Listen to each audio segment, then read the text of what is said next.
Okay, everybody out there in Cannonball Land, we're getting ready to fire up another episode of the Cannonball Chronicles. Thank you for joining us tonight. I'm your engineer, Chris. I'll be in the back seat of the train this evening. Stick around, we got a great show. Awesome guest coming up. As always, Mr. Michael Lichter sharing a picture that's worth 1,000 words. Just about 9 minutes, and we go live with Cannonball Chronicles.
Looks like we're getting a nice full house here tonight for Cannonball Chronicles. I want to thank everybody for coming in.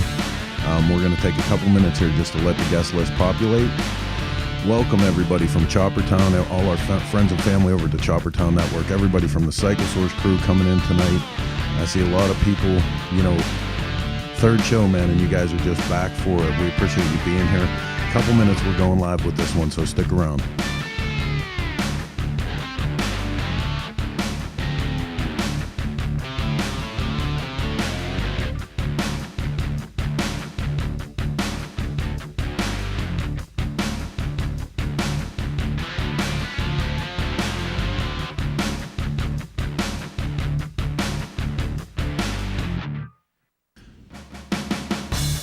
Oh my God, when I'm looking at it actually looks like we might have a motorcycle celebrity here. I think eBay Jake is with us tonight. Put it up there. Where are you guys from? Where are you coming in from? I see people from all over the world already. Tell me your hometown.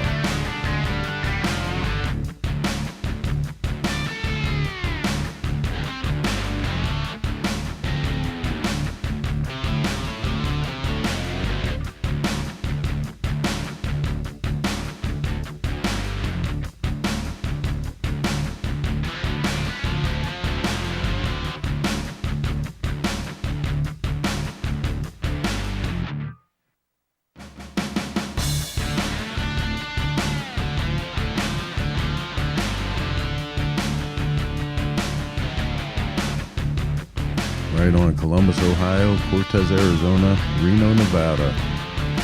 All right up there with our boys from Paco and Mondo at Denver's. We're coming down to the 4-minute mark here. Thank you guys for tuning in tonight for another episode of Cannonball Chronicles. Toronto, Canada in the house. Appreciate you being here. It's going to be a great show tonight, just 4 minutes away. Stick around.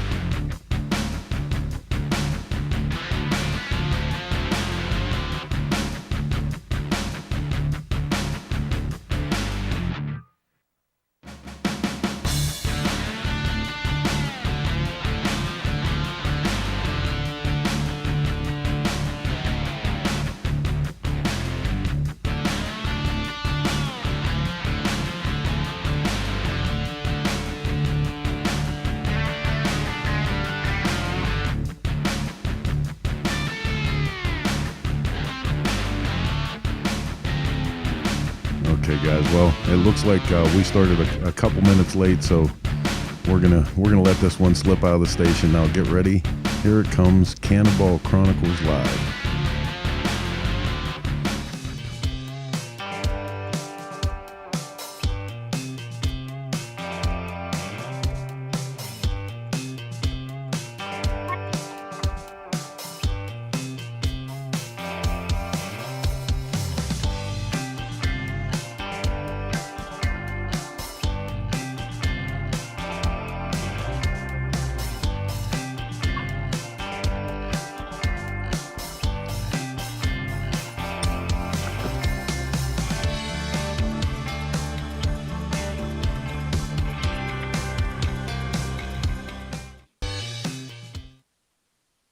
Hey there, Cannonball Nation. It's Jason Sims coming to you live from the Motorcycle Cannonball Garage tonight. We have a really great show planned for you all. Hopefully you're all tuned in. Batteries are charged, ready to go. We're ready to give you a great, exciting show. I want to introduce you to my first co-host here, this beautiful 1924 Harley-Davidson JDC-A. Beautiful, beautiful bike. I'm in great company. I'll get into a story a little bit later about this thing. Let me bring in my other co-host, Mr. Rob Nussbaum from Retrocycle. What's up, Rob? Hey, Jason, how you doing today?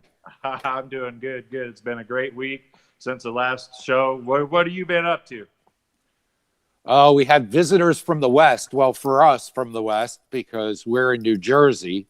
So Tom Banks and George Banks came out yesterday and picked up their 1913 Cannonball motor, their 1913 twin. And we had a nice visit. It was really good to see those guys again. We don't get to visit too many people these days, so it was pretty nice. What have you been up to? I hear you've been traveling a lot.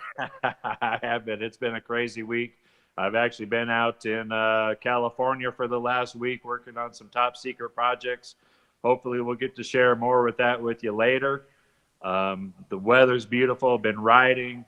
I actually got to take this beautiful 24 Harley through the hills of California, put a few miles on it, work on a secret project. And so, yeah, we're back here in the shop now. Going to tinker around a little bit and bring you a good show tonight. I heard you had a nice visit with one of our cannonballers. What can you tell us about that? Oh, yeah. So I got to stop in and see my buddy Doug Feinsod, 5-time Cannonball guy. He'll actually be on one of the upcoming shows here probably in a week or two. So we're excited to have him. I won't get into too much of exactly what we were talking about because I want to save it for the show. But it was a great visit. It was good to get out of the house, get back to normal a little bit, do some traveling. Get to see some of my Cannonball family and go for a ride. Yeah, you were on the road quite a bit. Yeah, absolutely. It was a good time. Hopefully we'll be on the road here a little bit more. Got a couple of great events coming up. One of them I want to tell you about, and the listeners out here is, July 11th in Wichita, Kansas, with our good friend and Cannonball buddy, Kelly Modlin. He's going to put on a little AMCA road run, swap meet, and motorcycle auction. So that should be a good time. We'll actually, on the Cannonball pages, be sharing the flyers and the literature on that. so you guys can come out and check it out. I mean, it's looking like it's probably one of the only swap meets and rides of the year. And, what a better place to go than, in Augusta, Kansas, and get to hang out with a bunch of people. So for those folks just tuning in who don't know, just a brief background on the Cannonball. It's traditionally has been a coast to coast run on antique motorcycles. Maybe you could give us a quick background and then tell us what the route is this year. Yeah, absolutely. So, like Rob said, historically, we're going from coast to coast, from the East Coast to the West Coast. This year, we decided to change it up a little bit, and we decided to start from the Canadian border and take everybody to the border. So we're going to be starting here in Sault Ste. Marie on September 10th and ending in South Padre Island, Texas on September 27th. So we'll have 17 days of the Cannonball this year. Be one of our longest routes to date with mileage in the days. A lot of people think that it's going to be a really easy route. I got some tricks up my sleeve for this one. It's not going to be as easy as everybody thinks. They think, oh, we're not crossing the Rocky Mountains. It's just going to be an easy year for the bikes. Well, we have a lot of factors this year, one of them being the weather. We're going to see extreme temperatures, I believe, which is really hard on these antique machines. So riders will have to really pay attention to what they're doing. One of the other things that we'll see is we're going to see some elevation. And it's not going to be like the Rocky Mountains where we're, going up over 10,000 feet. But, we're going to be doing these, 100 to 1,800 foot elevation changes, and they're going to come pretty steep. And it'll be a great challenge for the riders this year. What are the years of the bikes for qualification purposes? So this year we are running pre-1930. So to qualify, you have to have a motorcycle that is produced 1929 or earlier. It's open to all makes and models of motorcycles. The biggest requirement is that, it is mostly or a fully original bike to qualify for it. So you can't have reproduction engines, all that kind of stuff. Original cases, original transmissions. Everything's really got to be period correct. We do allow a few little modifications here and there, such as better braking and better tires. We want these riders to be safe. So if the motorcycle was made with a clincher type tire, we do allow them to upgrade to a beaded style tire. And then we also let them with the carburation a little bit. No modern carbs, but you can stay in that Linkert era of carburation. So, and if people want to buy Cannonball stuff, where do they go? Cannonball merchandise, like that great shirt you're wearing. This one here, yep. Everything is always available. All information, all merchandise, everything else is available on our website, motorcyclecannonball.com. If you want a shortcut just to the store to buy merchandise, we have a store, cannonballstore.com. But go to the website, check out all the great content we put on there. We try to update it weekly with new content, new stories. We're constantly putting out where we're stopping, the hosted stops, putting stories on there about the riders. You can see all the rider profiles and then all the hosted stops. And that kind of just brings me into something else I want to mention here before we really get going is, we've really been putting a lot of work into this program lately. With everything going on in the world, we've had some challenges, of course.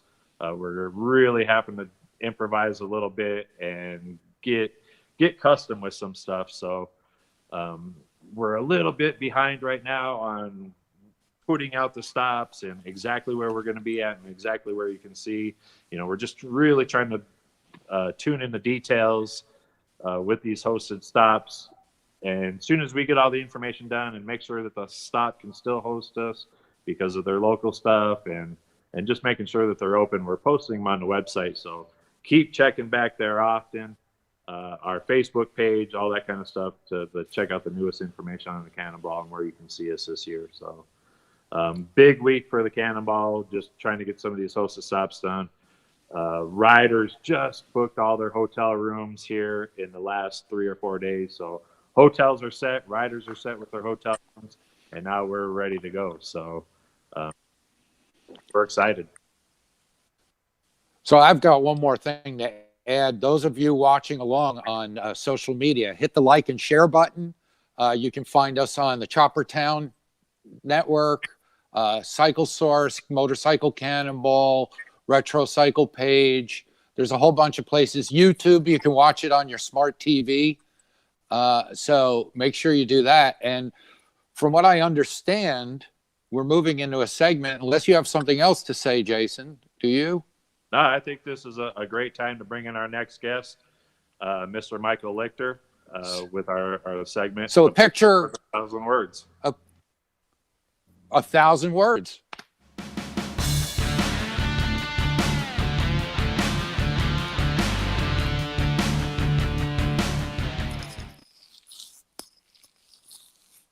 Hey, Michael, how's it going today? Can you hear me? I got you loud and clear. Awesome. A lot better than last week then. Great. Thank you. Looking happy? It's a pleasure to be here. Thanks so much. That's a nice hat you got there. It's better than what's underneath it. Good to see you, Michael. What do you got for us this week? I got a photograph that I've just been attracted to. It's of Ryan Allen.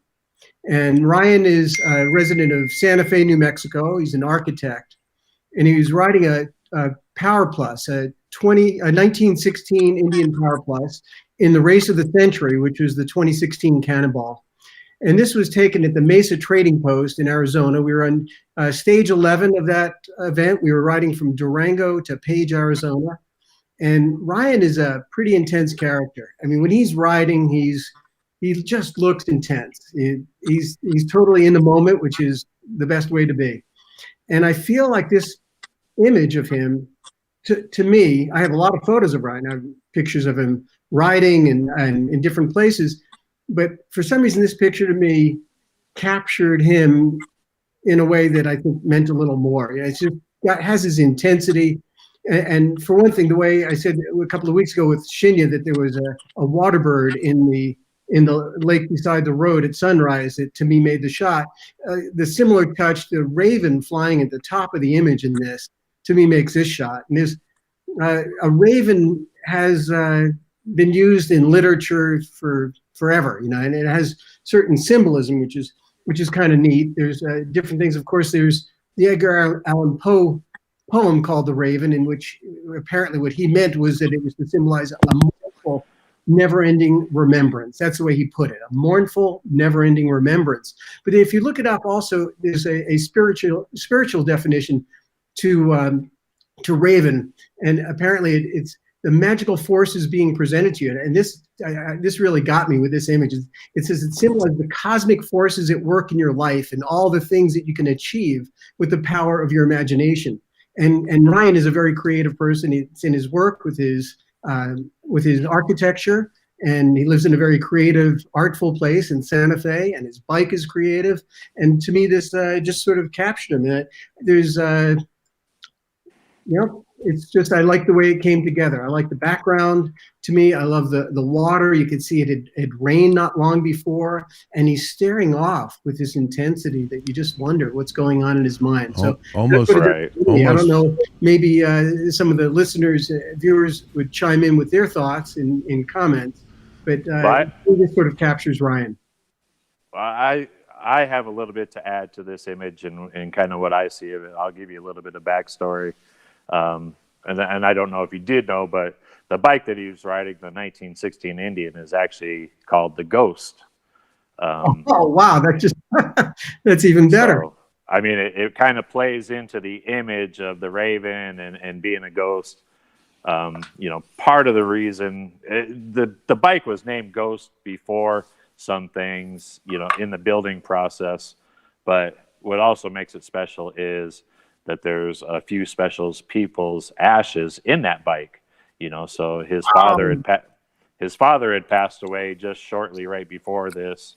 So he had put his father's ashes into this bike when he painted it. So, I mean, just seeing that and, some of the symbology in the picture and the way he's looking, I mean, it really plays on the heartstrings for me, because Ryan's a great friend of mine, and, I know a lot of his backstory. And, when I seen this image for the first time, I was like, this speaks Ryan.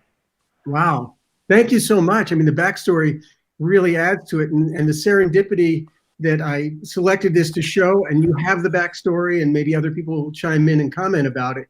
And to me, that's a photograph. It means different things to different people, and sometimes you get the backstory and you go, wow, this is amazing. It has more in it than you thought. Exactly. Very So, cool. Do you remember where this picture was taken, Michael? I believe it was outside of Page. Ryan, I'm sorry, Jason, do you recall this stop? It was just, we stopped for gas.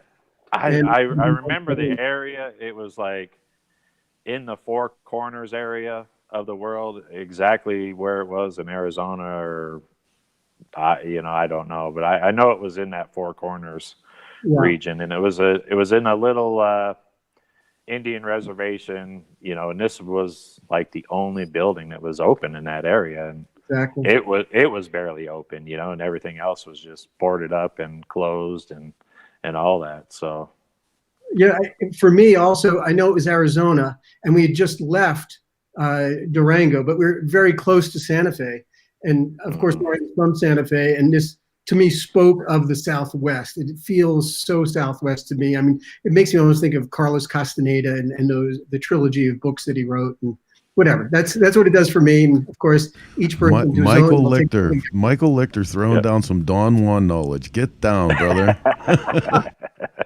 Maybe this is Ryan's spot. Maybe he found his spot on the porch, right? Yeah. Right. Very cool. Well, I can't wait till we get him on. I mean, it'll be a really good show, and it's one of the guys that we have scheduled to come up. So excellent. You have to keep this photo on when he comes up again. Hey guys, I want to butt in real quick for a second because we got some commentary going on from social media. Joe Skaggs adds in that it was a town called Earp, and Ryan Allen says, unfortunately, the station has been demolished. Yeah, no. so this really was a moment in time. History, right? Isn't that what it's about also? History. Wow, it's gone. Very cool. Any more comments there? Everybody's saying I clean up pretty good. Do I look that good this week? You do. You got the going to court look going. Cool. Everybody's just digging the picture, and they're really enjoying the show tonight. So good for you guys putting this stuff together, and they're digging it. So thanks for everybody for having me. Thanks for having me. It's really a pleasure to present this, and I so appreciate that you have this audience that's looking. I mean, it's so neat that people. What a great platform that we get to show our work. We get to see other cannonballers and hear what's going on in the world. Excellent. Before we get out of here with you, let everybody know out there where they can see more of your work, website, Instagram, Facebook, all that kind of stuff. Sure. My Instagram is Michael Lichter Photography, and my website is lichterphoto.com. Lichti, lichterphoto.com. And unfortunately, we're working our way backwards, and my goal is to get the 2014 Cannonball up soon. We have the 2018, we have the 2019 Chase, we have the 2016 Cannonball, but next will be the 2014 Cannonball. I'm working my way backwards. Excellent. And I dig what you've been putting on Instagram lately. A lot of great shots. Thank you not much. just from Cannonball, but other events and rallies. So make sure you get out there and follow them, and for some great imagery. Thanks so much, guys. It's been a pleasure. All right. Thanks, Michael. As always, great stuff. Thank you. See ya. Thanks. So, Rob, are you excited about our guest coming up here? I'm really excited. I wish we didn't have to go to commercial, but we're just going to have to wait, right? Yeah, I hate doing the dumb stuff. I wish we could just sit and talk with our buddies all night and not have to do some of this. But, we got some really great it's sponsors. always fun. We want to make sure we showcase them, and they're the people that really help us with this show and keep it on and keep it going. So let's do some business. List and a must-see for every Tucker dealer. We hope our new relationship creates a stronger AIM show and a great experience for every attendee. Needless to say, we've been going through some challenging times. Between the power sports market overall and COVID-19, this is an important time for us to work together to build a stronger power sports industry and to support our dealers across the country. In the spirit of Together We Rise, we're happy to announce a partnership between the AIM Expo and Tucker Power Sports. This partnership supports our industry's most important show and improves the experience of the dealers who attend. The show in January 2021 will now certainly be the top of every Tucker supplier's list and a must-see for every Tucker dealer. We hope our new relationship creates a stronger AIM show and a great experience for every attendee. Here's a look at what's ahead, and we look forward to seeing you in January 2021 in Columbus, Ohio. It's kind of more back in the hands of the rider.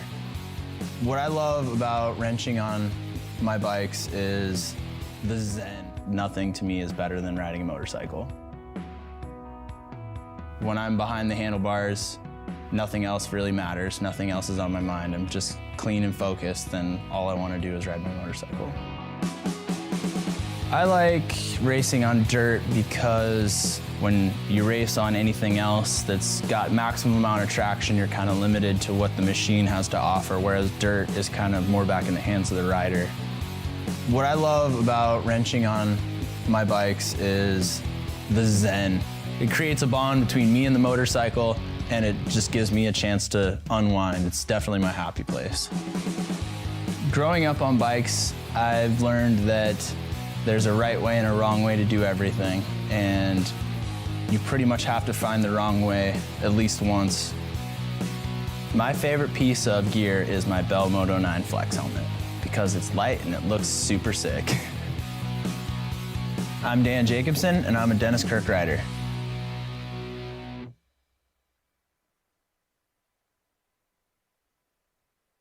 Kirk. The AIM Expo looks like it's going to be a killer here next year in January.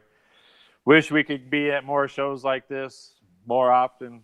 In time, things will get back to normal. I promise you. I'm seeing it as I'm traveling the last few weeks that stuff is getting back, and we'll get to see all our motor family here soon. So, yeah, we can't wait to get back out there and do all this stuff. No, absolutely. We like to do, you know? No, but in the meantime, we get to do cool stuff like this and get to talk to our friends virtually and see what they're doing in their garages and what they're doing to get prepared. And, you know, I think we should bring on our first guest, Scott Byrd. Sounds good. Hey, Scott. How y'all doing? Good. What's happening? Hey, Scott. Hey, Rob. How you doing, buddy? I'm doing great. Ryan Allen actually just called me, and I had to turn it off because it took out the video feed. I know. He's always doing crazy stuff like that to interject. Yeah. He's like, dude, I just don't have itching time to get right on now. here. Oh, yeah. He is itching to get on. So, let me give you a little bit of backstory for the people out there that don't know Scott, never heard of Scott. He is what the redneck dentist is what everybody calls you, Scott? Redneck dentiste extraordinaire. Oh, there we go. Tell the outside world a little bit about how you got that name. 2014 Cannonball ended up on the short bus. My 31 VL broke down, and as you know, you have to sign the bus. And so I got to sign the bus, and it came to me in a vision. So I became known as the redneck dentiste extraordinaire. Okay, wait a minute. For Cannonball Still Virgins, what is this bus? What is sign the bus? The bus. First of all, it's a short bus. It is a short bus. Ryan Allen, I think, is a window licker. Wow, I really what think we're talking about here is So we provide a sweep crew here on the Cannonball that for any of the riders that are unfortunate enough to be broke down, we have a sweep crew that will come and pick you up and take you to the next stop. There was a tradition. This is an old tradition that anybody that got in the bus had to sign it. Since then, we've upgraded buses, and anybody caught signing the bus now, is in deep shit with my wife. So, that's a tradition that we didn't. But I've still got the short bus. It's an iconic thing. Someday it'll go to some museum with everybody's signature in there, and it just really tells a story when you step inside of it. So. So what do we sign now if you get picked up? Well, you can sign my chest if you want to. Oh, cool. And Jason will always accept a check that's signed. So you can do that. So for the people that don't know out there, it's still the Cannonball Virgins that, why we're calling Scott the redneck dentiste extraordinaire. He is an actual licensed dentist in Arkadelphia, Arkansas. He does have a professional job, and he is a real doctor. So, outside of the practice, what do you work on? I mean, what's your hobbies? What's going on there behind you? This is my 1916 that I rode in 2016. Had a perfect score on it. It was a purpose-built bike for the Cannonball. Bill Redensel saw me and Numo riding. He said, "You guys are making it look too easy." And I mean, we had a great time. We built them specifically to do the Cannonball. Made sure that they were just original enough to meet the qualifications. We made it through tech inspection. Right. So I know that there's another purpose behind your bike and why you built it. Can you go into a little bit of detail with the people out there of what your mission was with this bike and part of the purpose built behind it? Sure, absolutely. I wasn't real sure the color scheme on the bike, which it's obviously not stock. You can't see it right now because I have the left side tank off right now. But I went with the black and cream with pink pinstripes, and the pink was for breast cancer. And we raised right at $4,000 for breast cancer research with the bike. I've got signatures of breast cancer patients on the tanks. Anybody along the way, we found out they were breast cancer patients, then they signed the bike, and that's something I still do to this day. That's awesome. That's great. That is fantastic. Really It really is. No. No, seriously. on behalf of people that have family members that survive this and struggle with it, like, it's one thing to live one of your dreams and and experience the height of a hobby, but like to combine something like that into this, fantastic for you.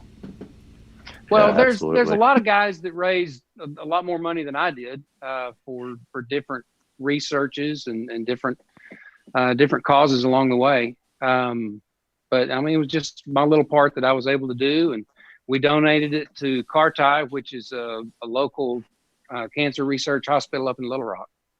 So, that's great. Yeah, I mean, everybody just gave me a type of meaning. I mean, it really. Everybody plays gave me a well. hard time about the pink bike. Well, we thought it was they because said- of a different reason, but Well, yeah. There's a we ain't picture gonna to go go along with that. There is somewhere. Doug Watkey took it. I don't know if it made the highlights or not, but it's sent in. So, so tell us The people So- of So tell us the what people of what your- Arkadelphia. Go ahead, Jason. Okay. Go ahead. So anyway, oh, now I lost my train of thought. Thanks, Rob. The people of Arkadelphia. let's talk about Arkadelphia. They know you as what, Scott?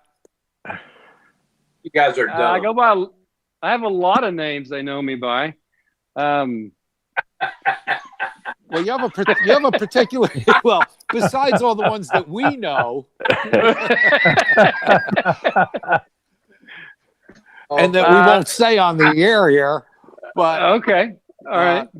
The people in town know you as you have a political position in town. Can you tell us about that?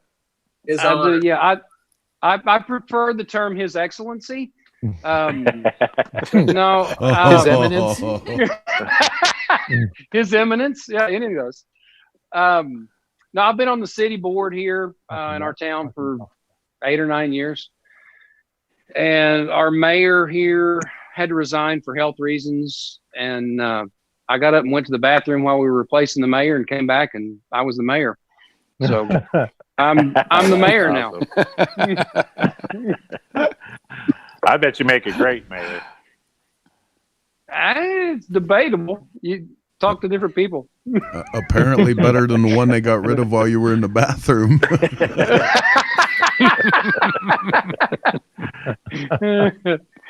No, our town.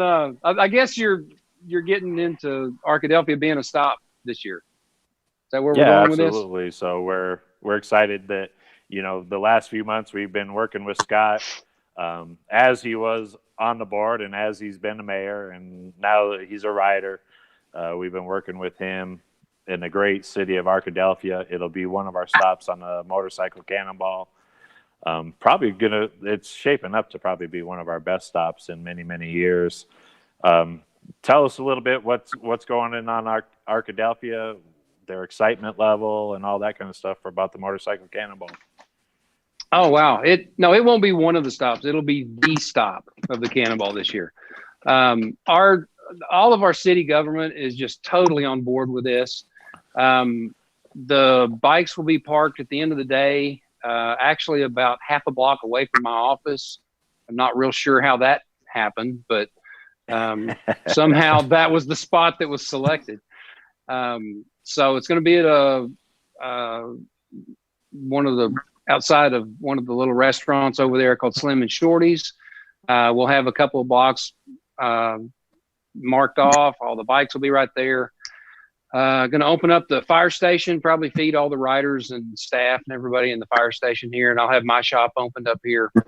And then when we leave here, we'll go to the next little town over. It's about 4 miles from here, called Caddo Valley. And so that's where all the hotels will be. Can I say that? Yeah, absolutely. Well, you already did, okay. So too late. Well, I did now, yeah. Sorry. Yeah, a location yet to be determined. No, Caddo Valley is they actually gave us some really nice sponsor money.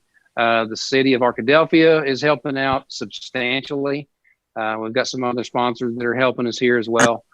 And it really goes a long way to have all of your city and county officials that are just totally on board with this. They have asked me, what do we have to do to make it the best stop in Cannonball history? I said, well, you got to get better steaks than Kelly Maudlin served us in Kansas. And, now, Doug Watkins that wasn't going to happen. Arkadelphia is famous for pulled pork. Pulled pork. We will have one pulled pork sandwich, and whoever wants it can have it. Well, Doug Watkins says that the town is famous for that. They're famous for a lot of things. Actually, one of the things that they were a little bit notorious for, we were a dry county up until just about 6 or 8 years ago. And the way it happened was back during World War II, while all the men were gone to war. People are going to hate me for saying this. The women got together and held a special vote and voted the county dry while all the men were gone. And it took us until 6 or 8 years ago to get it back to where we could have alcohol sales here. Not that we're condoning that on the Cannonball. I want that clear. Right. So you're part of Team White Trash, correct? I am proudly a part of Team White Trash since 2016. Jon Neuman, a.k.a. Numo, and I were the riders in 2014. Jesse, Law, and Doc and Karen were support then. Then no, that's not right. 16 was our first one, wasn't it? Yeah. Numo, help me out. 16 was our first. 16. 16 was the first. Is Team White Trash. Yeah. And Doc is influential. He's the reason that it's named Team White Trash, and I'll let him go into that later. Right on. But that was our team in 2016. 2018, I drove a support truck because other people drove support for me so that I could ride. So it was time for me to return the favor. So Numo and Joe Burch were our riders in 2018. And Jesse and I were the support team and the water aerobics team. We taught water aerobics classes all the way across the United States. Yeah. We set a new bar for other support teams to be measured against. And, you absolutely did. So that was in there behind me. So that was 2018. And then we were trying to decide what to do for 2020. So we got the band back together. And so Numo's riding, Joe's riding, and I'm riding. Jesse bailed on us. Something about kids and a wife. I don't know. Hey guys, real quick, I want to bring in a question from social media here. It's actually a good question for newbies. Keith Cardell asked, what happens when you run out of gas and the sweeper comes along? A, they fill the bike and dock you points. B, they give you a lift to the next gas station. Or C, you're screwed, they watch you push. Well, that depends on who comes up. Who's sweep truck? Right. Yeah. And who you pissed off. If it's Bruce, you're screwed. Really, truly, I mean, most riders carry spare fuel with them. We give them plenty enough instructions on their route maps to tell them exactly where gas stations are at, to the miles, how far the next one is. We tell you, hey, you should carry some extra gas with you. If you happen to burn through that, which some riders do, they just get in a zone and they forget. Other riders will stop and help out. We do have some sweep riders that carry gas with them at times. We try to help you out. The last thing we want to do is see somebody on that trailer. I think I've seen gas taken out of bikes on the trailer before. That's happened a time or two. And I'm not going to say who I saw do it, but I mean, it's not because they ran out of the gas. It's just some of the guys are too cheap to pay for it.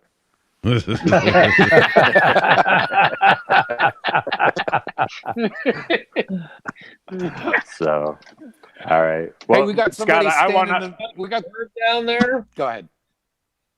Scott, so before we start bringing in some more of the Team White Trash, I want to ask you just two quick questions. First, what inspired your love for motorcycles? My parents told me I couldn't have one. That seems to be a common occurrence on this. Yeah. So as soon as I moved out, I bought my first one. And then just kind of got bit from there. Had a brother-in-law that got me into Harleys. Thank goodness he didn't get me into Indians. And I'd be a Rinker or Ryan Allen or something. That Allen. Yeah. It'd be horrible. So what was the first motorcycle? The first bike I had,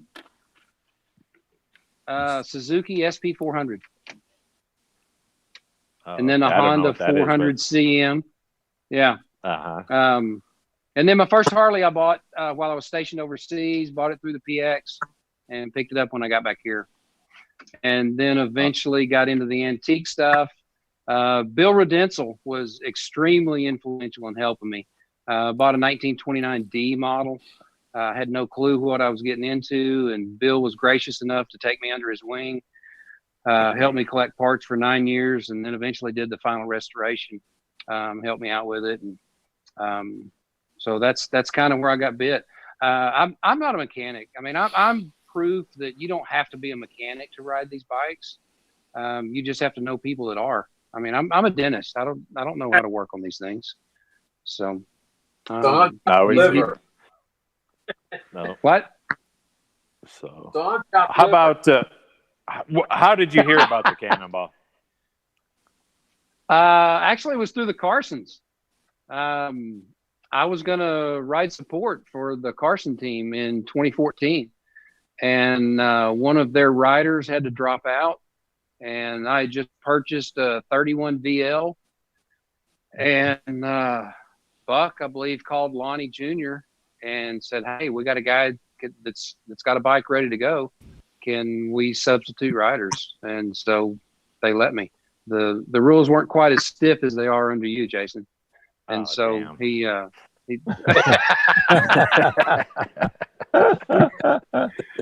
so they let me in, and I had no clue what I was in for. Once again, Bill was my mentor on that. Got the bike from John Caleri, talked to him a bunch, listened to Bill and a lot of his advice on what to do and what he thought would break. And so I carried a lot of spare parts. And then every time I'd break down, thank goodness, either Joe Sparrow or God, who are the other guys? There were 2 or 3 guys that I got real familiar with that year, because they always stopped and helped me. They said, "Oh, well, this broke. If you had one of these, you'd be good." I said, "Well, I've got one of those." And they said, "Well, why do you have one of those?" I said, "Because Bill told me to bring one." That's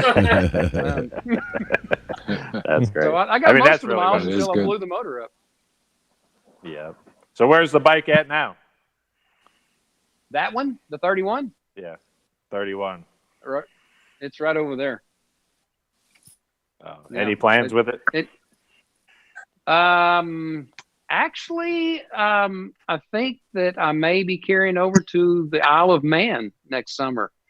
We've got a little trip up that I believe, Cool. Jason, you may have some insight into that. I got a think little bit. Doug Watkey, yeah. There's a group that's looking at getting together. I can't say that Doug Watkey is the one that's heading it up because I don't want to get him in trouble with it or anything. But he is. we got. I didn't say it. If you said it, Rob, that's on you. I didn't say it. I'm going to say it now. Get Doug in trouble. All right. So that's the bike I'm thinking about carrying over there. Well, for have you ever known Doug to not stir the pot? I mean, come on. You got to stir the pot with Doug. I was just going to say, especially because he can't say anything. Yeah. Doug was the one that told me about it. All right. Yeah, there you go. Doug's posted it all over Facebook. Okay. Hey, actually, I want to show you something real quick. Because I just went and pulled the battery cover off. We can't do that on here. Yeah, we can. Hey, if I can find the camera. Where's the camera? Wait. Damn, where's the camera? Okay. That sticker right there is the reason that I met Ryan Allen. It says I'd rather have a sister and a whorehouse than a brother on an Indian. Oh. So, here we go. Fighting words. Beautiful. Oh, yeah. Kiwi Mike, I just want to tell you right now, I wasn't responsible for that.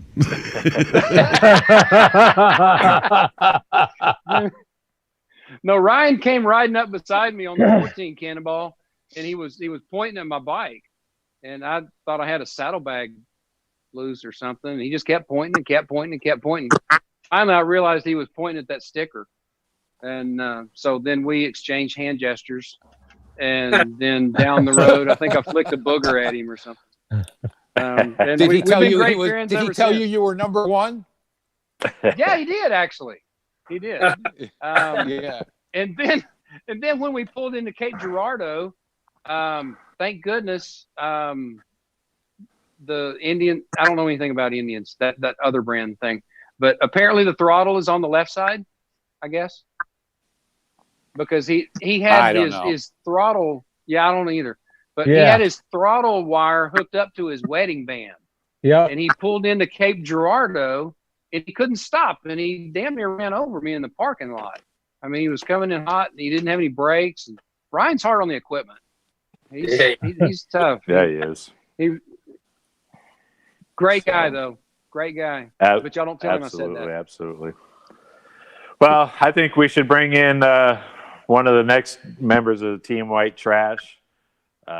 We could sit here for hours and just discuss stuff with you, but we've got a few more people to bring on here. How about we bring on Jon Neuman from Sagebrush Cycle, the founder of Team White Trash. Hey, Jon, what's happening? Hey, Jon. Numo. What's happening? No, not too much. You're looking pretty good there, Jon. Well, we've been working hard, man. We've got a lot of things going on, and we're having some fun. Yeah, absolutely. We had a great conversation last week, me and you on the phone, and sounds like you guys are just hecka busy right now building and getting ready for Cannonball. Tell us a little bit about what you're working on or what you worked on, and give us a little bit of background. Well, today we just got a new we got one more Cannonball rider running today, number 3, Buck Carson. He was in our shop today, and we basically, he rolled in here today with basically a rolling chassis motor installed. It was a motor that we built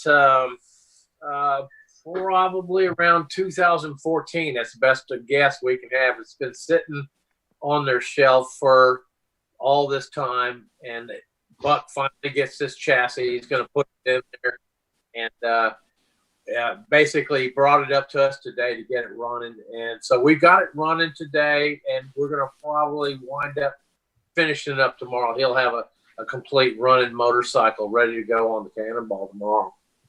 Oh, excellent, excellent. I've been watching some progress pics with that, and that's going to be a really neat motorcycle. Yeah. Yeah, he's done a lot of work to put the bike together and make it look and run like a modern bike should run, but at the same time carry on that look of the antique motorcycle all the way and represent history well. Right. So what are you working on?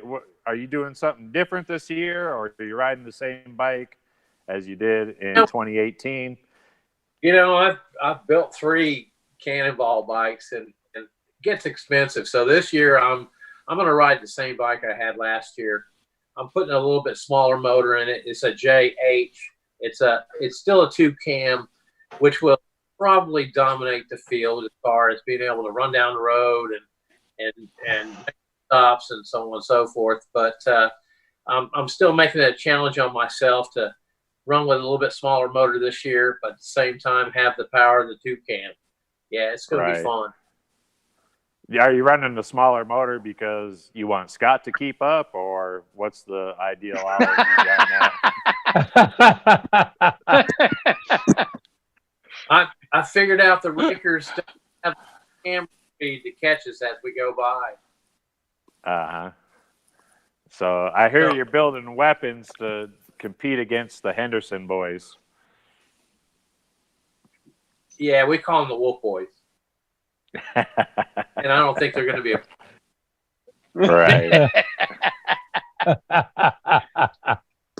I got to tell you, I've been riding, and we've got 800 miles on my bike alone. And I'll show you later, but it's running tip top. I'll tell you, it can't be much more of a pleasure to ride. The guys that had those things in 1928, they were king of the roads.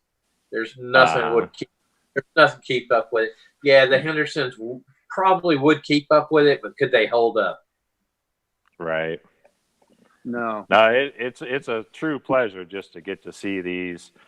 I mean, not many people know that the JDH 2-cam is such a rare motorcycle, and it's a true pleasure to see them get to ride, across the country and do so well. It's one of them motorcycles that's definitely top of my list to add to my personal collection. Unfortunately, the guys that own them don't want to get rid of them, or the people that have the parts that don't want to get them. So it's one of them holy grails. It's tough to do and tough to get, and hopefully I'll get to join you boys out there someday with one. I've been very, very fortunate. Mm-hmm. So what else are you working on in the shop right now? Why don't you give some people a little bit of background on what Sagebrush Cycles is? Well, we started in 2010 as basically a hobby company, and as we grew it. We've got to the point where we specialized in JD. Anything was a total loss oil system or a pocket valve, we were able to tackle it. We've worked on some stuff that late as 1903, and we pretty much specialize on anything that's pre-1936. If it leaks oil, we're good at it.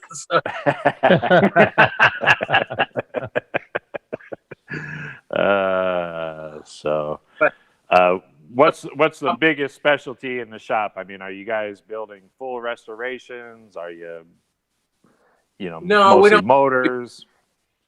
We're pretty much an engine and a bench shop. We build a lot of motors, transmissions, magnetos, generators, things of that sort. We don't have the room to put bikes on the lift and leave them there for months, and that's usually what it takes for these restorations.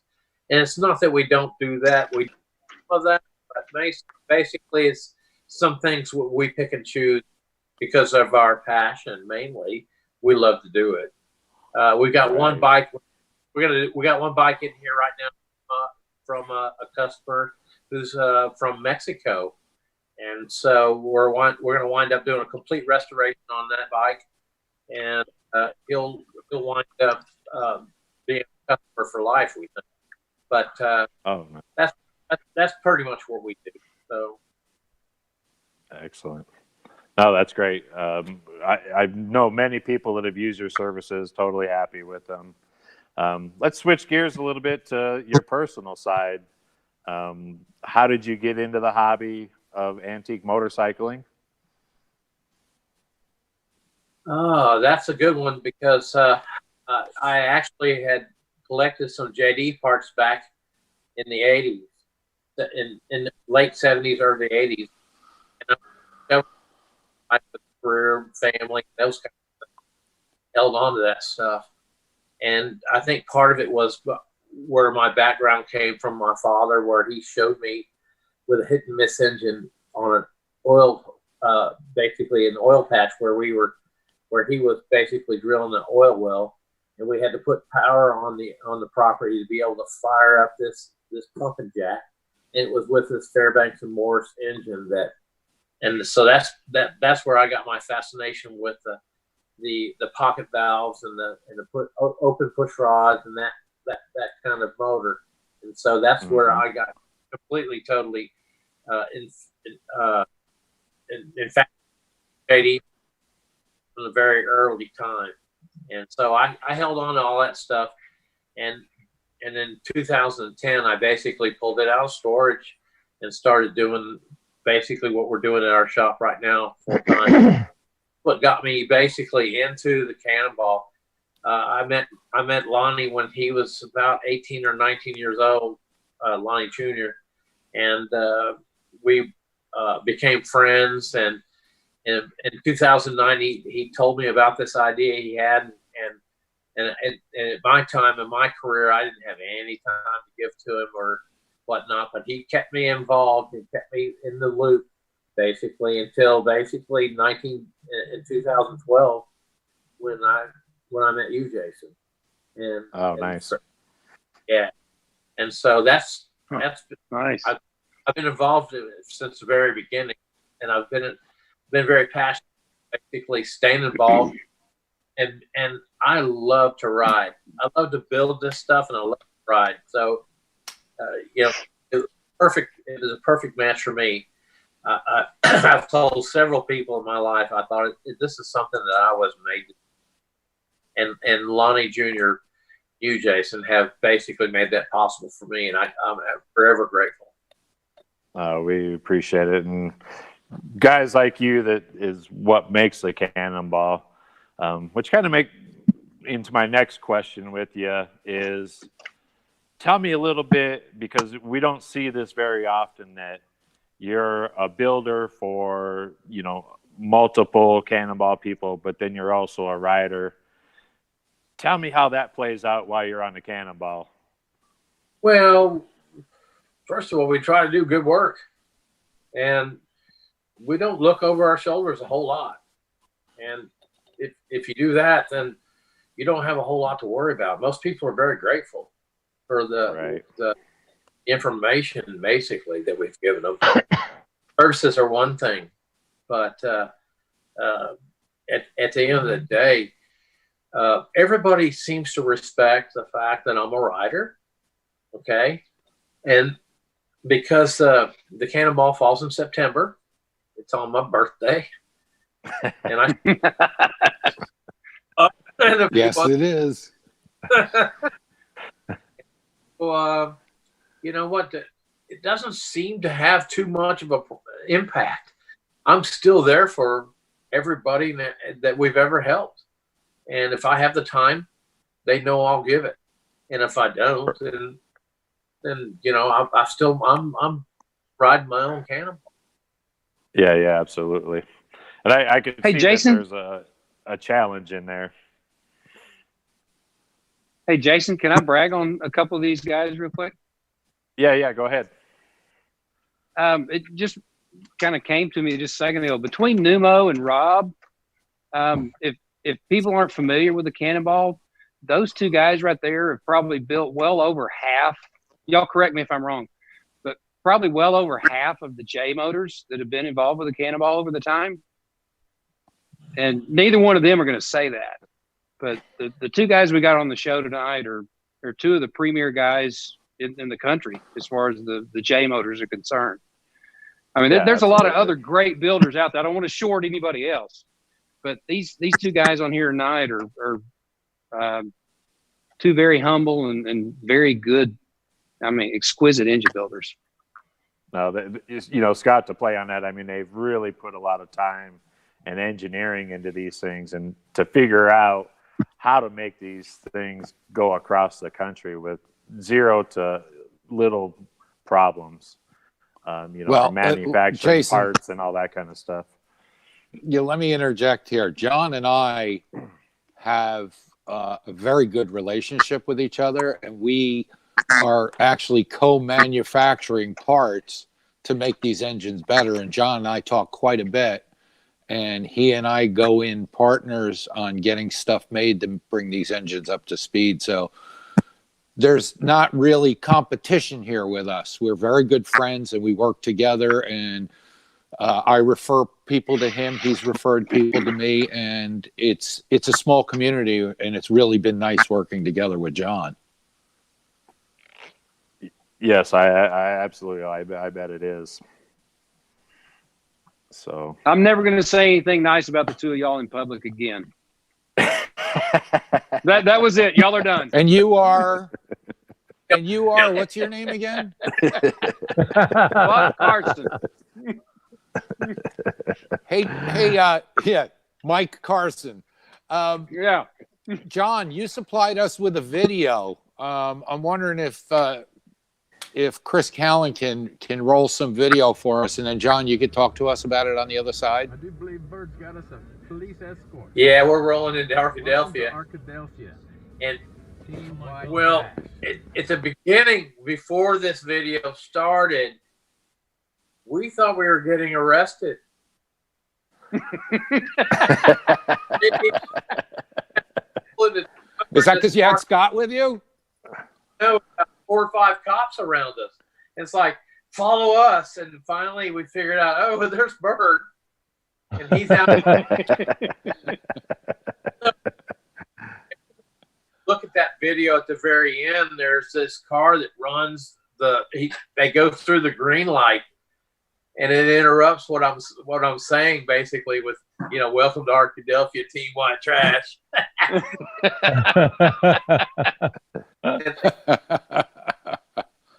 That's scary.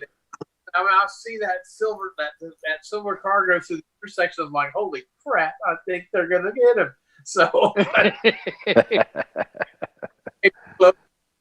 so we made it, and that when we picked up Scott to head to Portland. So that was a really good time. That's great. So, John, let's. I want to hear about your most memorable Cannonball experience so far. Oh boy! I know this is a tough question because And there's a lot of good times and a lot of bad times. Which one do you want to hear? I want to hear the good one first. I take that back. Let's hear, because we haven't heard about a bad Cannonball experience so far. Let's hear a bad Cannonball experience. We were coming into Kansas and it was raining like crazy. I'd wrapped my front brake around the brake cable. My shackle came loose and it wrapped up my brake cable, and I was having a hard time. Basically, it was raining so hard. It was probably 4 inches of water going across the highway. And we come in this town, and it's a VFW post. It's hosting a lunch. And I make a wrong turn. It's a left turn. Okay.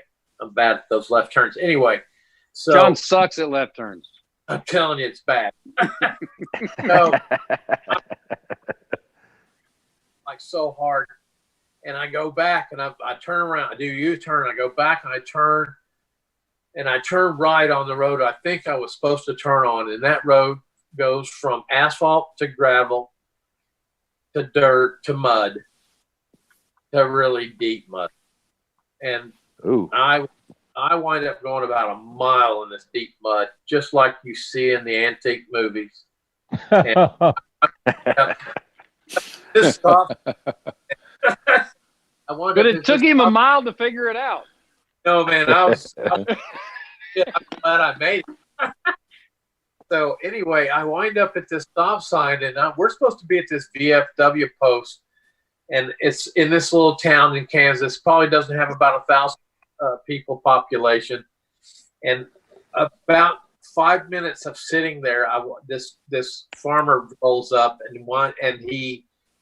and I basically roll over to him and I ask him if there's a VFW post. He says, yeah, it's a mile down the road. You take a right and it's on the left. I'm like, holy, that's nice. I made it. So I go there, and they had called the race. I mean, I'm without a front brake, and these bikes don't stop, so it had no rear brake. And I just got through about a mile of mud. I was a mess. Oh God. But I pulled into that VFW post, and I said, I don't even want to, I'm not stopping to eat. We're 66 miles from Wichita. I mean, from Augusta, where our stop was. I want to just keep going. And the whole time, I'm not hearing them because I got a helmet and all kinds of crap on. And so basically, they finally convinced me this is a stop, and they've called the race. And fortunately, Bill Page had one slot left in his trailer. I was able to throw the bike in there. And we rode in. After the sun came up, it was actually nice. But that was one of the worst times I remember on the Cannonball. Oh, yeah. And it wasn't over because, excuse me, after we got through with the meal, the hosted meal, we still had to go to work, and we worked until about midnight fixing my stripped out brake backing plate. We've had to put a needle, and that's a whole nother story. We went to this high school. It was a high school shop class that night. And we actually got the work done in a little town right outside Augusta, and we wound up not even about midnight that night. So that was one of the hardest times I can remember, and the rest of the time it was pretty fun. Well, actually, that day too. I mean, and it kind of ended up being a special day that day.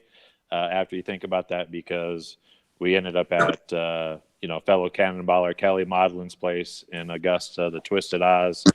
He's had one of the best stops that we've ever seen on a Cannonball, with just the hospitality of the city and everybody that was involved with the museum. So, I mean, it turned into probably kind of a good day that day. And then your experience with the high school and all that, and that's the kind of stuff that you see on the Cannonball. You'll have real lows like that. And then you'll have big highs, either from the ride or from the hosted stops or the community that comes out and sees you. That's right, Jason. When we were on our way there, it was hell.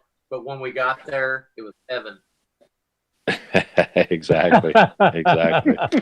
You're so poetic. So, I want to know, before we bring on some of the next people, I want to ask one more question. Maybe two. We'll see where this one goes. So I want to know about your first motorcycle. Mine? Yep. I was 11 years old, and me and my buddies from the neighborhoods, we got an edger motor out of the trash, and we made it. We modified a Swin Stingray bicycle, and with the help of the Western Auto Parts store, we basically put a bike together. Had no brakes, but we could still go. Oh, heck yeah. All right, so this leads me to the last question before we bring on the next person, Team White Trash. What is your next motorcycle? Ooh. Oh, come on. Crickets. I hear crickets. Is Midge listening? Let me get through this one first.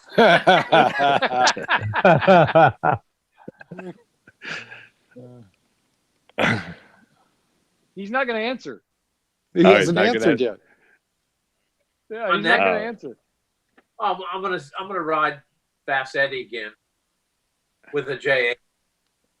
Right. And but what's That's after not your that? next motorcycle. That's not my next motorcycle. I'm just too cheap to build another Cannonball bike. They get expensive, and I got 3. So hey, this one's gonna have to do too. It's whatever bike he finds to pick along the way in 20. So what would be your choice preference if it was a non-Cannonball? What would you want to ride? My 1936 VLH. It's got a 4-speed. It's got a 4-speed. It's a Cadillac. All the power you ever. Plenty of room, passenger or luggage. I'm telling you, I love that bike. Oh, what a great choice! What a great choice! I'm kind of biased with that because I'm a VL person myself. So I wish I could swing the camera around here and show you a 36 VLH that just landed in my garage. But I'll send you some pictures tomorrow. You better. I'd like to see.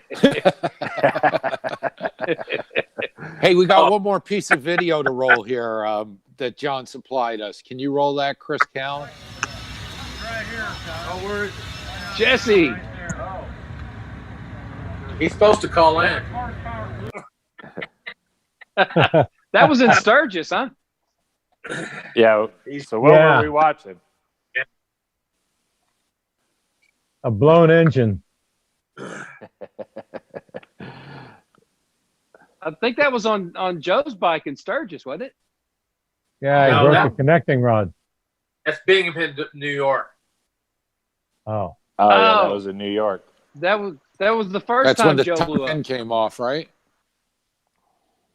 Yeah. So tell us what happened, John. His head pretty much came off. We were about 40 miles out, and he started smoking real bad. And it was a crack in the side of the cylinder.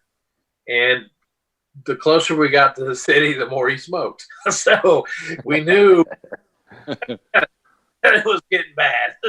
And when we got basically into New York and at our stop, we went through the hosted stop, and we got back to the camp where we were working on the bike, and then realized that the minute they took the motor out of the frame, that had the top of the cylinder came right off. He had blown the whole cylinder off. The only thing that was holding it on was the carburetor and the top motor mount. And because everything fit so good, it was actually developing some power, because he never had we were 40 miles out when it started happening. And so, of course, it'd been raining like crazy too at those bad weather days, and The only thing I could tell him when I caught up with him, I said, "Man, don't stop." Whatever. Right.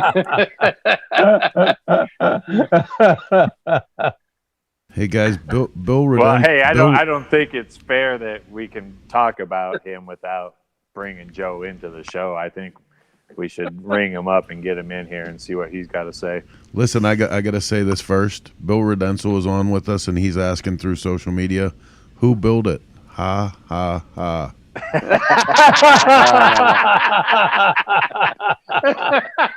No. Well, that's one of the things with this old iron and the old metal. I mean, you never know what's going to happen. You could be the best builder in the world, and he never lost a mile. Okay, I'll remind you, we got her done. He didn't lose. Yeah, you did. Yeah, you did. That was great. Hey, that I was think a great it's story. I think we have to take a quick break, but then we'll bring Joe in on the other side. How's that, Jason? I like it. Let's do it. All right, so we'll be back in a couple minutes.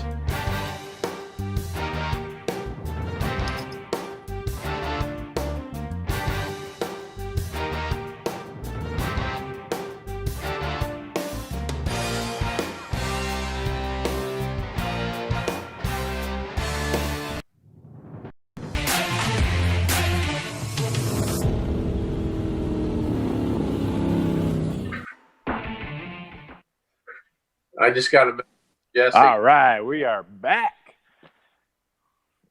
All right. To the Motorcycle Cannonball Chronicles. All right.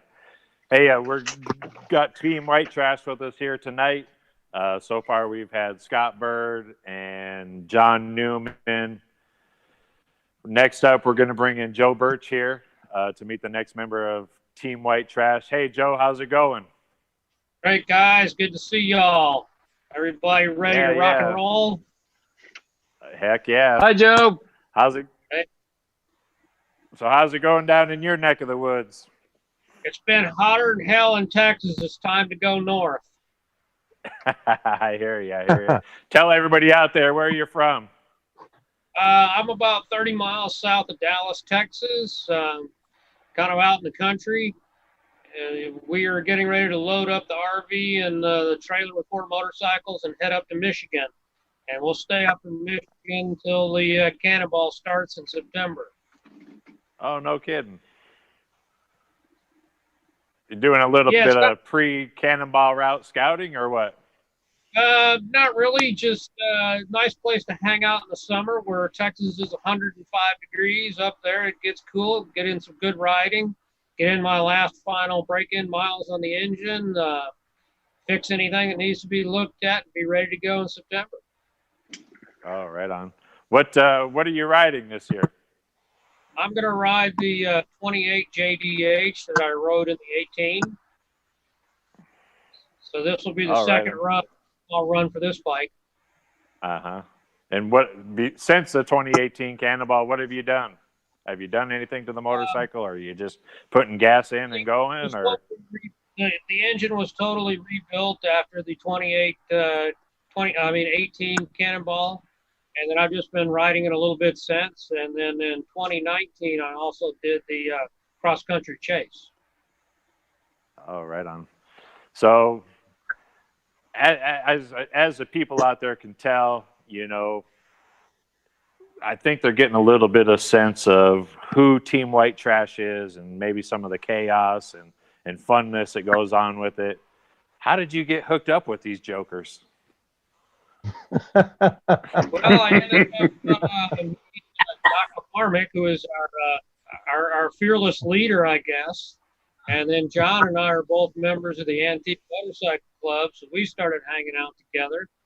And one thing led to another, so here we go. Right. I don't take any credit for that.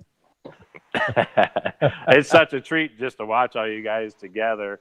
The banter that goes on between everybody, with you guys joking around with each other and having fun with other riders. I want to kind of play off that a little bit. So I want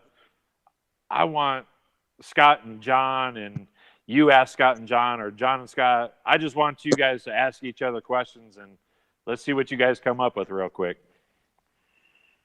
I want you guys to ask them like something that maybe call them out on air or something. Let's see what happens. Show us some true white trash. Okay. Hey, Numo. When are you going to pay me? Yeah. That's exactly where I was going. You have a plan? Where's Jesse? Yeah, Jesse. So it looks like we brought Doc and Karen in also on this. Part of the reason why Team White Trash started was because of Doc, and part of his going on in Florida, from what I'm understood. Before we kind of get into this banter, Doc, why don't you tell us a little bit about how Team White Trash started? I don't take any credit for it. They're saying that you're the fearless leader. Yeah, I know. Well, that's the banter that keeps going on, and I got to get back to him. I'll take care of that. It's all Doc's fault. Oh, shoot. I just happened, I was on the first Cannonball. Back in 2010, I was on Larry Wood's team, number 82. And Paul Lucy was riding that 1913 Harley, belt drive, single cylinder. And I made it as far as Maggie Valley over to Dale's place. And I wound up, I blew 2 discs out of my neck, and I wound up having to come back to Florida and get surgery. But I was wrapping up my 1916 J model that I had acquired probably 25 years before that, and it just sat in pieces, and I couldn't find any of the parts and stuff for it until Competition Distributing came along, and there's the Isoms. And so I was finally able to pick up some of the parts and pieces that I needed, and I got the engine and all together, and Larry Wood finished it up for me. We have a campground for Bike Week in Lake Helen outside of Daytona. That many years ago, it was a junkyard. So we cleared much of the junk out of it, but we started going out there before the junk was all cleared. There I am in that picture with Numo. And lo and behold, some of the guys that were going out there started calling it the White Trash Resort. I'm like, dude, look, I bought this place in '83 at a tax sale. It had a single wide mobile home on it. It had 20 junked vehicles on it. I took 26 dump trucks full of trash out of there. I said, please don't, please let's just call it Renaissance. So anyway, Renaissance didn't stick, but the White Trash Resort Gardens did. And so John comes out, and I put a note out that my 16 was for sale, because I couldn't put it in the 15 Cannonball because it was too new. Go figure. A 1916 motorcycle was too new for the Cannonball. So I put it out there, and Numo calls me up and he says, Doc, I want your bike. I said, okay, we'll make something happen. So he came down for Bike Week that was in 14, I think. And we did the swap. He got the bike, I got the bucks. And I told him, I said, John, you got to remember there's one caveat here. I go with the bike. And that's how I became part of it. I'm like, John, I said, John, what are you going to call the team? Like Team Sagebrush or something? And he looks at me and says, Doc, no, it's Team White Trash. I really like that name. I said, come on. No. He said, yes, I really like that name. And I said, okay, so it's Team White Trash. I want Team White Trash. That's good. So my first year with the team was in 16, and I drove the support truck with Jesse. And then 2 years later, Jason was good enough to have me come on as staff. and I did medical support. I'm a medical doctor. I'm a neurologist. I'm retired. So don't ask me any neurology questions. Until you're on the Cannonball, and then it seems like everybody has neurology questions to ask me. So, but Vicky Sanfilippo is part of the health and wellness. She is the one that was the primary health and wellness person, and she was very excited that we would have a couple of people. And my wife Karen rode with me last time, and so I mean we would do everything. We'd stop by the road if somebody's broken down. We unless it was John. I passed up John and Joe, the last one, and I looked at him and I waved to him. I got back to the hotel. They were both on the side of the road. I got back to the hotel feeling kind of bad about it, but I knew that I wasn't supposed to be able to help my teammates, and I wasn't a teammate at that point. I was staff. And John looked at me and says, "Thanks a lot, buddy."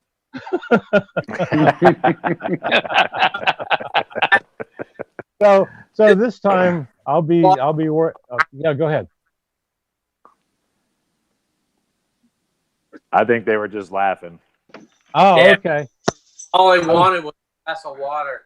Just one glass of water. Doc. Dying in the desert, were we?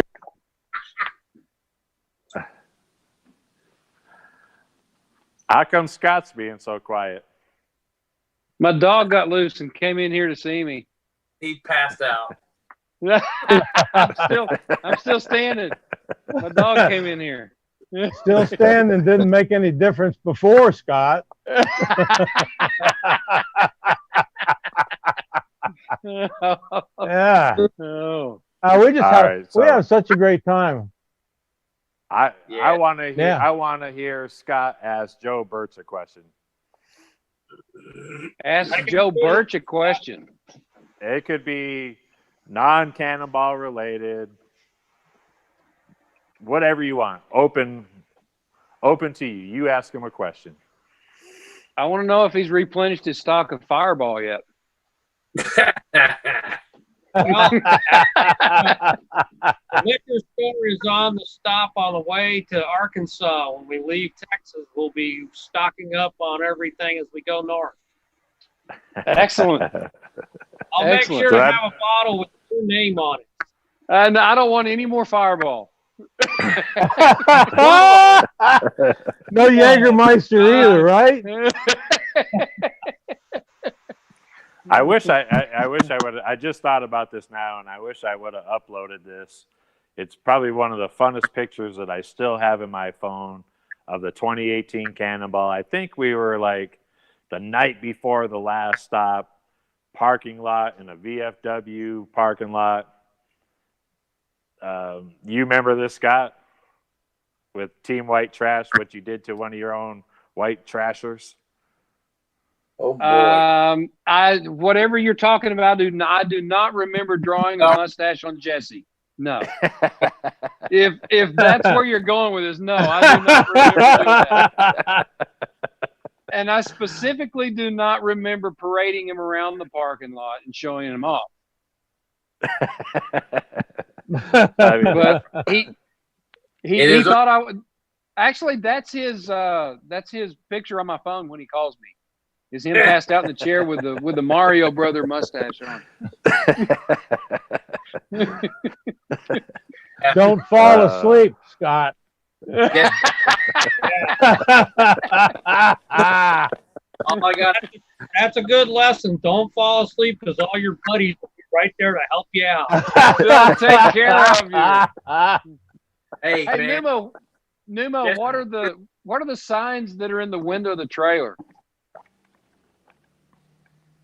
I can't. Oh, I got it, John. If you want me to tell it.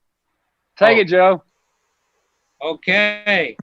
Trailer Park Girls Love Team White Trash.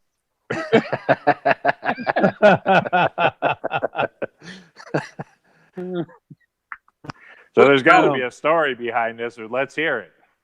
Oh yeah, this story, this sign came to us along the Cannonball from an ex-mayor in Northwest Arkansas. And his You got to name watch is- out for Arkansas mayors. Exactly, and his go name is Jake Break. Jake Break. And that's all we're going to say. Bears got something going on up there. When you're an ex-mayor, you have some clout. We'll put your posters up in our windows. And yeah, okay. So I want to ask the ultimate question of, if I wanted to be in Team White Trash and I had an Indian, would you let me in? Oh, hell no. I say that.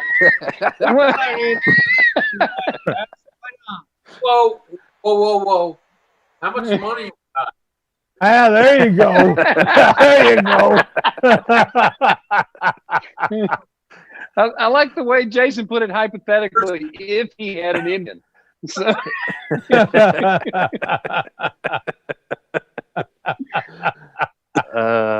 Dang. Well, I guess that answers a More than lot of questions. motorcycles than to get into Team White Trash, though, Jason. Say that again. It takes more than just having an old motorcycle to be able to get into Team White Trash. I could see that. It's, I see the brotherhood in it. You definitely, number one is probably you got to have, a sense of humor for one. Got to have fun. Really good start. Yeah, we got Gotta be two able to new support drink. guys this year. You got, And listen, wait a minute. and One of the guys drew a mustache on the other guy. How do I feel like the initiation would involve tighty whities and a paddle? We don't wear underwear. Well, now it's getting worse. Let's get right down to it. We So do one of the have most two new memorable support things with people, Team though. White Trash is one of their actual sponsorships that they had. Scott, tell us about that. The wisdom. We have sponsors. Oh, The wisdom. The wisdom story. The wisdom. Okay. So we were getting ready for the 16 Cannonball. And am I still in the picture? Because my frame's showing up weird.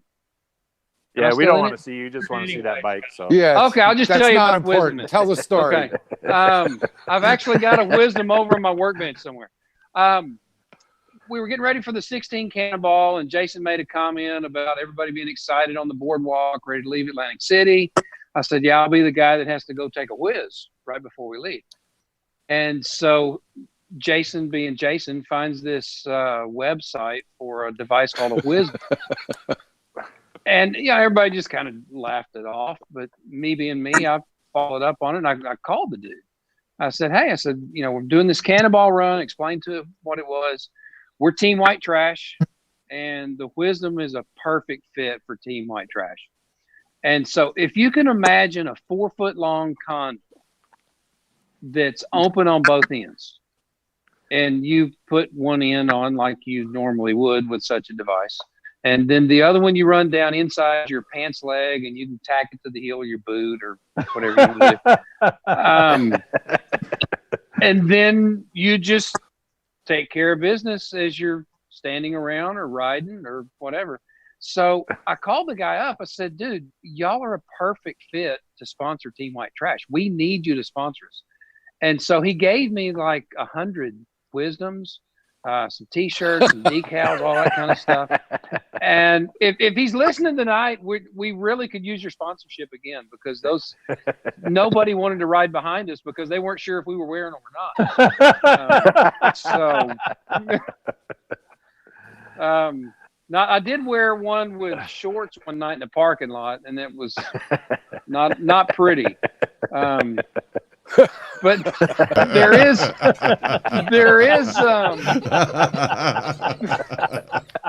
there's an installation issue with these things, though, and I need to talk to him about this, because and I'll try to be as sensitive as I can, because I'm sure there's probably young children listening to this program.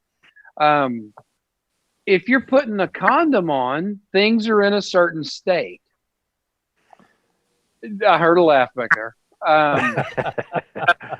When you're putting a wisdom on, hopefully things aren't in that state at the time, which makes installation challenging. So being Team White Trash. Pool? No, but I had Jesse. So I called Jesse into the trailer and said, Jesse, I need a hand.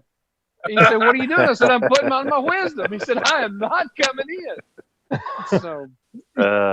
So I think there's an opportunity for an accessory kit here with a shoehorn and a small pair of suspenders. Need the installation kit. So everybody go to wisdom.com. Tell them Team White Trash sent you. We need our sponsor. WHIZ. WHIZDOM. Man. And this is the kind of stuff that is on a daily and hourly basis coming out of Team White Trash. I mean, this is why they're so fun to hang out with. Hey, Jason, they are on one of our stops during the 2016 Cannonball. We wound up in a hotel where we were overloading the parking lot, which we usually do, and the fire department came, and we stopped them, and they basically listened to us, and we gave them the spill about, hey, have you ever been in a fire and you had to go? And they stopped. Yeah. So we didn't. There was, I think Anthony Rutledge had to move his truck and trailer because he was pretty big, and that's about it. Even though we were really overcrowding that parking lot, the fire department decided to take a look, a different look on it, and a dozen wisdoms that night. They took them home with them. Yeah, the wisdom bailed us out that night. Oh, dang. Yeah, hilarious. Otherwise, you guys would have been busted. Yeah, you're welcome, Jason. Wouldn't be the first time. I'm sure it ain't going to be the last. That's right. Hey, guys, I see Mike Carson on here tonight. You got anything to say to Mike? I guess he's not in Facebook jail. I thought he got put back in it. He just posted. Love you guys. The Muslim cockroach. That got him. Muslim cockroach. Well, we'll have Mike on here pretty soon as a rebuttal. So say what you will now. That's going to be a great show. We love Mike, and he's one of the best competitors that Cannonball's ever seen. If anybody's been through some hardship and some real challenges on the Cannonball, Mike Carson has, and he's proven he's tough enough to get through most everything. So I'm looking forward to riding with him again. And he's super humble, right? That's one of his strong suits. Pretty much in it all.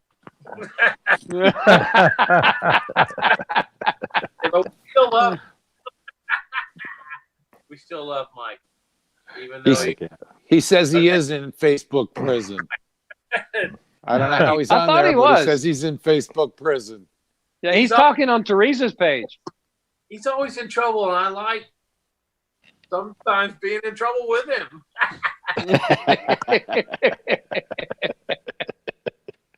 So speaking of trouble, I mean, what's the trouble between now and September? What kind of trouble are we going to see you guys in? And how much? We're not going to get in trouble between now and then. He's in jail. You go first. Somebody said something. You want me to go first? Let's hope that nobody gets put in jail between now and then. That's what I'm saying. How much bail money do I need? A lot. None None in Arkadelphia. Well, I Oh, got because my, you're the mayor. You got to get it out of jail free card. I got your back here. The only people that are going to be in trouble in Arkadelphia are Terry Richardson and Ryan Allen. Yeah, And why? I've already that? given their numbers. I've already given their numbers to the local police. My whole job getting here that day, number one, is to make it on my own power. Number two, to beat Terry Richardson. So, and then Ryan, yeah. So, and then Ryan, I just told him, just in general, just watch out for Allen. Put an ankle bracelet on him or something. No. Heck yeah. Yeah, and then the Rinkers, they were on there last week, and great family. Enjoyed seeing them. And we have a lot of fun banter back and forth between them. I understand Rinker still has a Harley sticker on the back of his trailer, though. He didn't mention it that last week. He didn't mention that. I tried to ask him about it, and he never mentioned it. Yeah. Hey, but what the craziest thing is? He just sent me a picture that he bought a Harley yesterday. He's never peeled off, did he? That's what I thought. I was looking to see if it was April 1st or not, but it wasn't even close. Photoshop. Gotta be. I don't know. Maybe you I guys got are a Harley. Look. I tried to. Hey, if I love the Rinkers. They accused me and Numa on 16 of pulling off on the side of the road and letting them pass us so that we could pass them again. Because they would never go over 45. And so we got accused of stopping and waiting on them to go so we could pass them again. But it's good, solid family. Love those guys.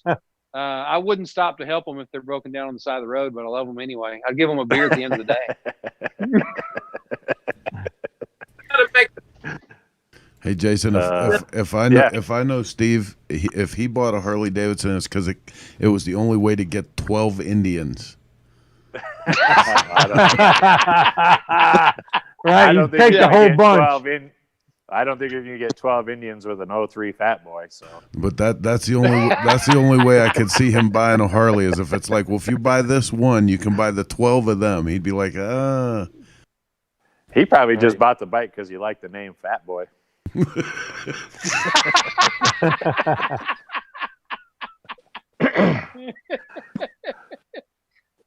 Hey, shout out to Mark Hill,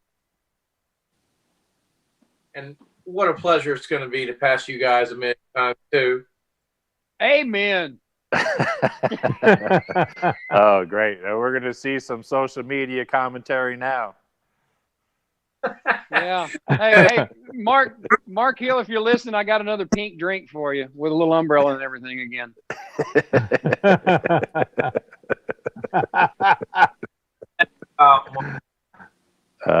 Hey, Robbie, you got any questions with these guys before we kind of wrap it up for the night?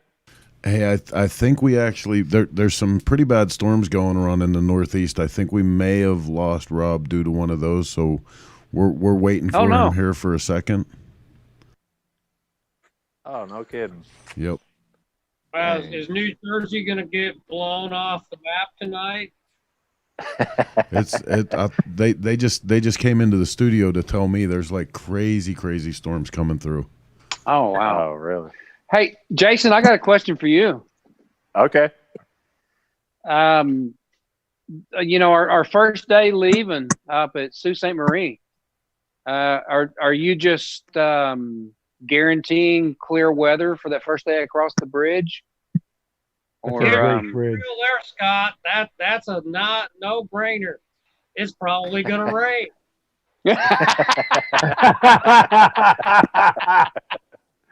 Well, it's like I tell you guys all the time. It's part of my agenda.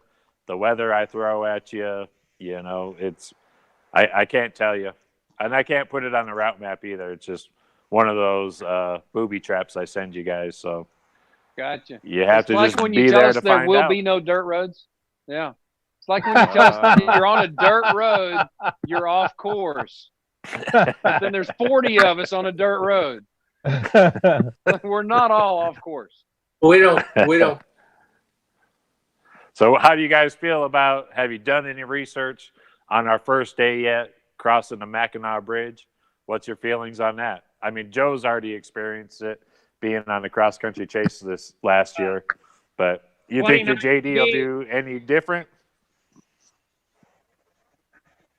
2019, when we came across the bridge, there was more water coming down on top of us than there was underneath us. And we were going south across the bridge, and there was 1,000 ant going north. That was a pretty cool show, all in the rain. That's all part of the agenda. So how does it compare with the Cannonball Bridge, the Wabash Cannonball Bridge that we rode over?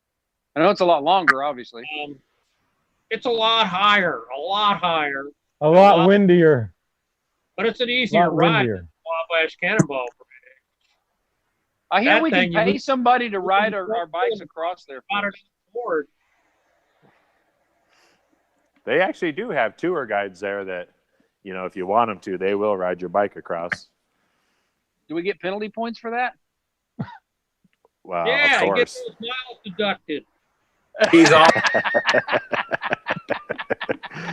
You have to wear pink panties that night. Oh, there you go, Scott. I'll go right in there with the big motorcycle. There you go. How do you know I don't wear them every night? You should call Jesse. Just told us that you don't wear underwear, though. Stand up and tell us right now. So wait, we can't do that. This is a possible children one. All right. We've had a lot of fun here tonight. Go ahead. Jason, I just want to tell you thanks for all the work that you and Leanne do, picking up Lonnie's vision of everything. And Lonnie, bless his heart, has no idea what he started. Absolutely. And I just thank you and for all the people, all the support guys, all the Cannonball support people, guys and gals. There's no way we could do any of this without y'all. I got a little taste of that last year, riding support. And you just went swimming. Crews. Yeah, it was an aerobics class, Doc. We wasn't swimming. We were working. Jesse and I were working. I saw you on a paddle board. It was a paddleboard aerobics class that day. But I got anyway, pictures. Jason, thank you and Leanne especially, and all the Bruce and Kurt and Doc and Karen and Vicky, and who am I leaving out? I know I'm leaving a bunch of people out, but you got Cole and Felicia, Cole, and Rebecca, Vicky, all the guys and girls, all that support crew. I mean, there's no way that all this could happen without all of everyone. And so I just want to say thanks to all of y'all for doing it. Amen to that, Scott. Amen to that. Yeah. Amen. And I look forward to seeing all the Cannonball family again. Yeah, absolutely. Just a few short months out now. I mean, it's really coming together. Business is normal. We got some really great stuff planned. I think, this is probably about the time that we can get safely out of here now. I want to thank the whole White Trash team for coming on tonight. It's been a pleasure. We could go on for hours and hours and hours, but I want to save some stories. This is a team that I want to bring on right after the Cannonball, get their vision. Heck, maybe we'll even do something while we're on the Cannonball with them. Let's leave some stuff for next time. Thanks again, guys. Thank you, Jason. Thank you, Jason. Hey, Jason, we'll see you down the road. Thanks, guys. Before I get out of here, I just want to do a couple thank yous. Huge thank you to all the crew at Cycle Source Magazine. Chris, Heather, and Missy, you guys are the bomb. Thanks. These guys, the hard work that they put in and week out to make this happen, truly indebted. Thanks to some of our other sponsors, Retrocycle, my partner here, Rob Nussbaum, some of our other sponsors, Law Tigers. I can't even think of them. I'm still laughing inside from having Team White Trash on. Check out us next week. We have a really great show coming up. Social media, hit us up, follow us, like us, share us, hate us, whatever you want to do. We just want to bring Cannonball and the content to you. Again, thank you. That's all I have. We'll see you next week.